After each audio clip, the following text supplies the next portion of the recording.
এবার নামাজ নিয়েই যেন এক চাঞ্চল্যকর তথ্য দিল মালয়েশিয়ান বিজ্ঞানীদের একটি ইউনিট, যেখানে তারা প্রমাণ করেছে নামাজ পড়ার মাধ্যমে একজন মানুষের শরীরে কতটা উপকার সাধিত হতে পারে, যে গবেষণা বিধর্মী নেটিজেনদের চিন্তায় ফেলেছে। তবে কি এমন খুঁজে পেলেন তারা এই নামাজ পড়ার মধ্যে? তাদের ভাষ্যমতে শুধু নামাজ পড়ার মাধ্যমে আমাদের শরীরের মধ্যে ব্যাপক পরিবর্তন লক্ষ্য করা যায়, যেখানে আমাদের রক্তচাপ, ব্যাকবোন, মাংসপেশি সহ মস্তিষ্কে প্রচুর পরিমাণ প্রভাব বিস্তার করে। তাই ভিডিওটি প্রত্যেকটি মুসলিমেরই দেখা কর্তব্য, কারণ নামাজ পড়া প্রত্যেক মুসলিমের জন্য বাধ্যতামূলক। তবে এই বাধ্যতামূলক কাজটির জন্য আমাদের শরীরে কি কি উপকারিতা হচ্ছে তা জানাও আমাদের কর্তব্য। তাই ভিডিওটি আপনার ওই সকল মুসলিম ভাই ও বোনদের মধ্যে শেয়ার করে দিন যারা প্রতিনিয়ত নামাজ আদায়ের চেষ্টা করলেও কোনো কারণবশত তারা সেটি করে উঠতে পারে না। এবং যদি আপনি নিজে প্রতিনিয়ত নামাজ পড়ার চেষ্টা করেন তবে কমেন্টে অবশ্যই ইনশাআল্লাহ লিখে কমেন্ট করবেন। তো চলুন ভিডিওটি শুরু করা যাক। প্রিয় দর্শক, এবার নামাজ আদায়ের শারীরিক ও মানসিক উপকারিতার কথা উঠে এসেছে বৈজ্ঞানিক গবেষণায়।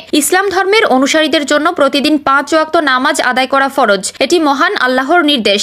এই বিধান লঙ্ঘনে রয়েছে কঠোর শাস্তির ঘোষণা। অথচ নামাজ পড়লে মানুষের শারীরিক ও মানসিক অনেক উপকারিতা সাধিত হয়। যুক্তরাষ্ট্রের বিংহ্যাম্পটন বিশ্ববিদ্যালয়ের একদল গবেষক জানিয়েছেন, নিয়মিত 5 ওয়াক্ত নামাজ পড়লে সুস্থ থাকা যায়। নামাজ পড়ার মাধ্যমে মানুষ শারীরিকভাবে সুস্থ থাকতে পারে। গবেষণায় আরও উল্লেখ করা হয়, যদি নিয়মিতভাবে নামাজ পড়া হয় তবে ব্যাক পেইন তথা পিঠের ব্যথা কমে যায়। নিস্তেজ ও ঝিম ধরা শরীরের রক্ত প্রবাহ স্বাভাবিক হয়। নামাজ পড়ার মাধ্যমে উচ্চ রক্তচাপ এবং হৃদকম্পন কমে যায়, যা মানুষের পেশিকে শিথিল করতে সাহায্য করে। গবেষণায় দেখিয়েছেন, যদি কেউ যথাযথভাবে রুকু করতে পারেন তাহলে তার পিঠের ব্যথা থাকবে না। রুকুতে গেলে মানুষের পিঠ সমান্তরাল হয়, কিছু সময় পিঠ সমান থাকে। নামাজের রুকু আদায় করার মাধ্যমে পিঠ, পায়ের উরু ও ঘাড়ের পেশিগুলো সম্পূর্ণভাবে প্রসারিত হয়। রক্ত প্রবাহ যথাযথভাবে চলতে থাকে। শরীরের উপরি অংশে রক্তের প্রবাহ স্বাভাবিক মাত্রা ফিরে আসে। সেজদা সম্পর্কে গবেষকরা জানান, মানুষ যখন সেজদায় যায় তখন শরীরের সব হাড়ের জোড়াগুলো নমনীয় হয়। হাড়ের উপর যে চাপ পড়ে তার ফলে সেটি স্বাভাবিক ও শিথিল হয়। সেজদার জন্য জমিনে মাথা রাখার কারণে